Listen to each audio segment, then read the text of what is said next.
বন্ধুরা, একজন flight attendant বা এয়ার হোস্টেস মাত্র ৩ সেকেন্ডে বুঝে যান যে কাস্টমার কী চাইছেন। ফ্লাইট অ্যাটেন্ডেন্টের চাকরি সকলেই খুব রোমাঞ্চকর বলে মনে করেন।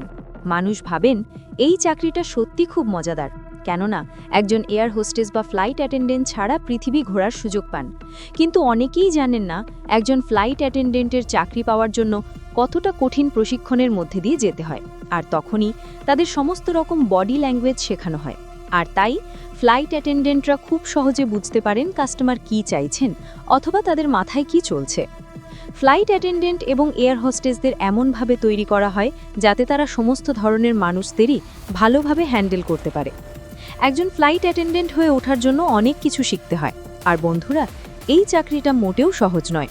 তাহলে চলুন বন্ধুরা, ফ্লাইট অ্যাটেন্ডেন্ট ও এয়ার হোস্টেসদের কিছু গোপন কথা জেনে নেওয়া যাক, যা আপনারা অনেকেই জানেন না। তাহলে চলুন আর দেরি না করে ভিডিওটা শুরু করা যাক।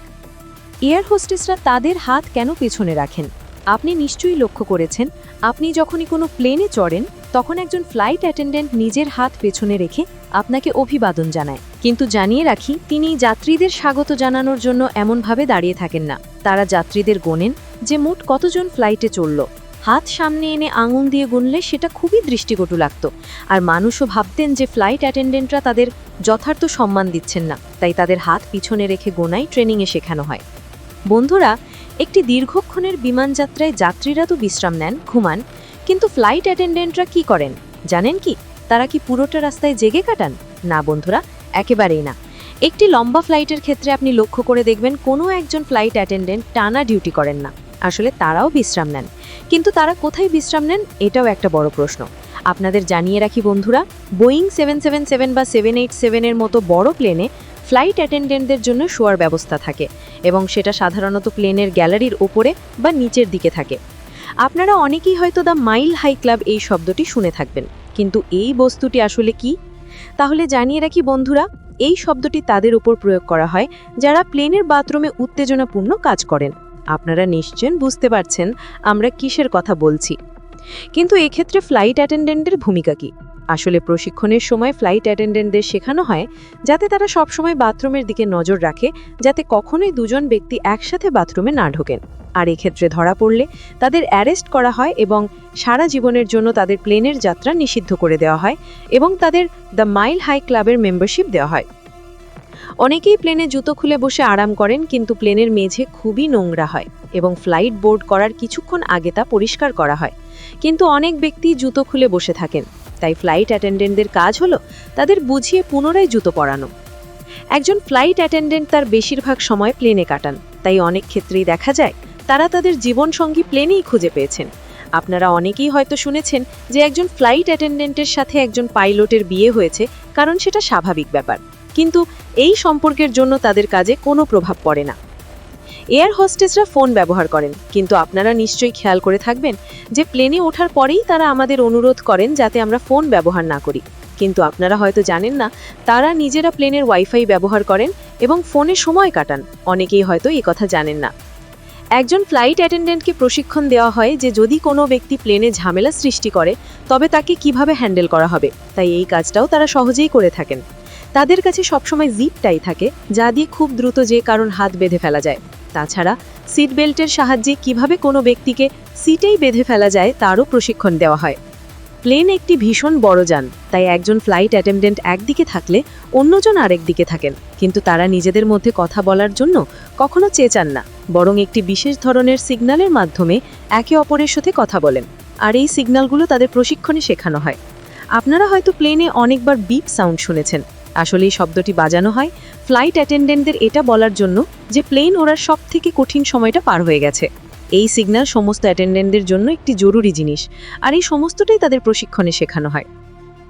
একজন ফ্লাইট অ্যাটেন্ডেন্ট চাইলে তিনি যে কোনো যাত্রীর সাথে পরিচিতি বাড়াতে পারেন, আর এর জন্য তাদের উপর নিষেধ থাকে না। যেমন একজন ডাক্তার চাইলে তার রোগীর সাথে পরিচিতি বাড়াতে পারেন, ঠিক তেমনি এদের ক্ষেত্রেও কোনো বাধা নিষেধ নেই। যখনই আপনি কোনো প্লেনে প্রবেশ করেন তখন সেখানে আপনাকে অভিবাদন জানানোর জন্য একজন ফ্লাইট অ্যাটেন্ডেন্ট দাঁড়িয়ে থাকেন। আসলে প্রশিক্ষণে তাদের প্রথমেই শেখানো হয় যাত্রীদের ভালোভাবে বুঝে নিতে, যাতে তারা আগে থেকে সতর্ক থাকতে পারেন কোনো যাত্রী প্লেনে ঝামেলা করতে পারে তার জন্য। আর এটাও বুঝে নিতে হয় জরুরি পরিস্থিতিতে কোন যাত্রীর কাছ থেকে সাহায্য পাওয়া যেতে পারে। বন্ধুরা, অনেকেই মনে করেন ফ্লাইট অ্যাটেন্ডেন্টরা অনেক বেতন পান। আপনাদের জানিয়ে রাখি, এ কথা সত্য নয়।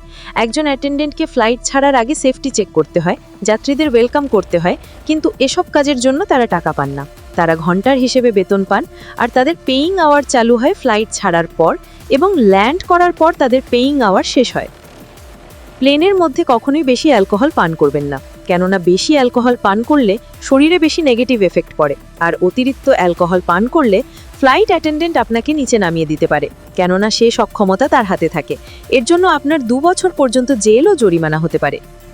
বন্ধুরা, যখন আপনারা প্লেনে ভ্রমণ করবেন তখন কখনো চা বা কফি অর্ডার করবেন না, কেননা প্লেনের গরম জলের ট্যাঙ্ক বেশিরভাগ ক্ষেত্রে অনেক বছর ধরে পরিষ্কার করা হয় না।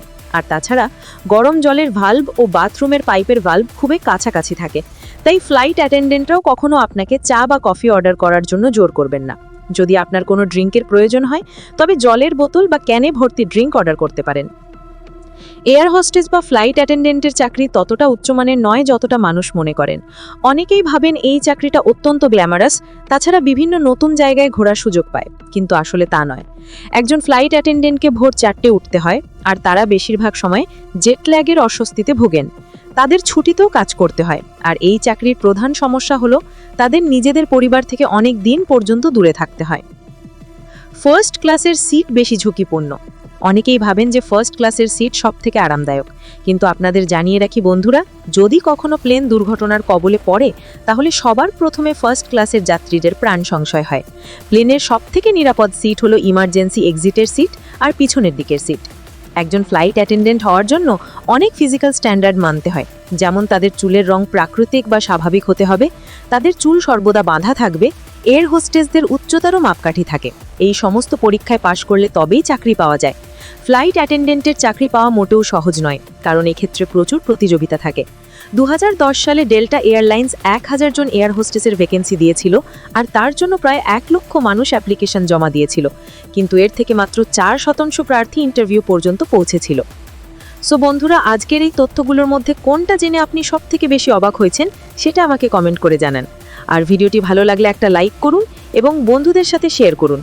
পরবর্তীতে এই রকম তথ্যবহুল ভিডিও পেতে চ্যানেলটি সাবস্ক্রাইব করুন এবং পাশে আসা বেল আইকনটি প্রেস করুন।